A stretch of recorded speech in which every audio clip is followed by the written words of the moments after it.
Yes, I think I was motivated to come today because I think outcome measures can be used as a really powerful therapeutic tool with consumers, and that was definitely the case in my lived experience. Can be a way for people to track how they're going over time,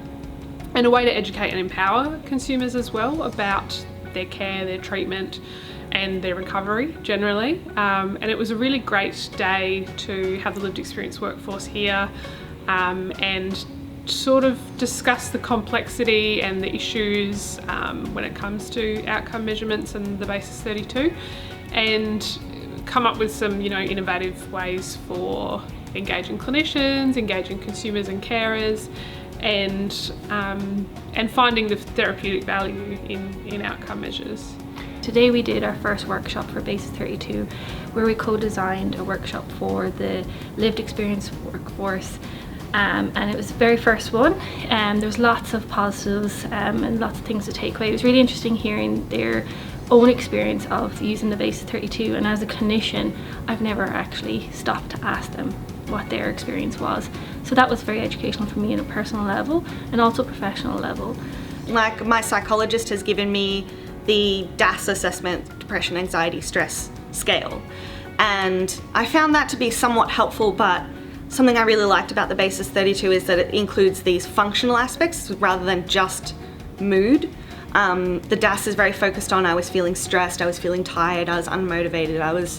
my mood was low, whereas this includes features of life that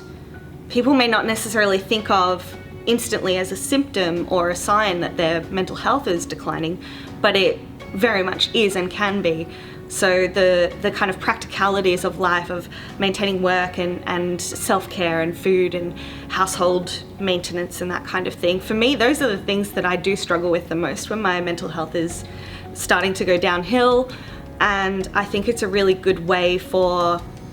the clinical staff and for the consumer themselves to get a good picture of, well, what's it actually look like for me when I'm struggling, and how do things change over time as I improve or things change. Your struggles are going to change over time as well.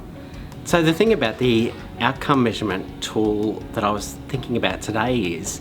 people often say how long it is and how many questions there are, but for me I was thinking today, how long would it take for me to get around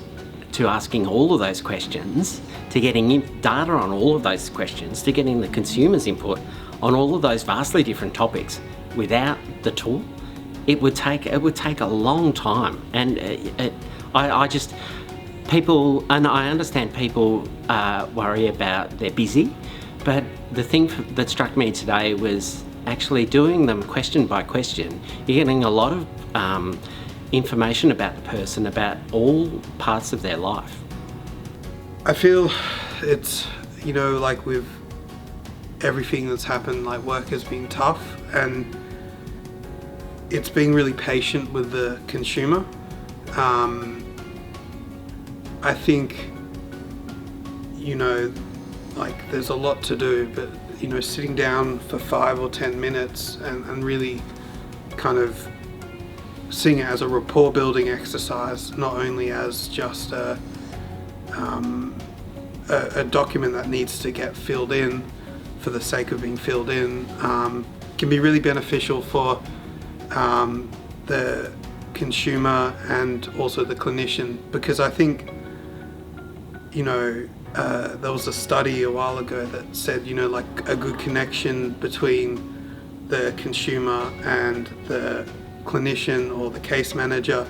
actually gives better results. So I think what this workshop has highlighted to me is the importance of reporting back the outcome measures so that both the consumers and the clinicians have a clear view of their progress and how far they've come, and that will really help the engagement of collecting outcome measures and meaningful clinical relationships or dialogue between the consumer and the clinician about what's happening for the consumer. Yeah, so I think here at the Alfred, I would love to see consumers and carers really educated about outcome measurement, about what they're used for, where the data goes. being more involved in their care overall. Yeah, it being a real, you know, collaboration between consumer carer and clinician.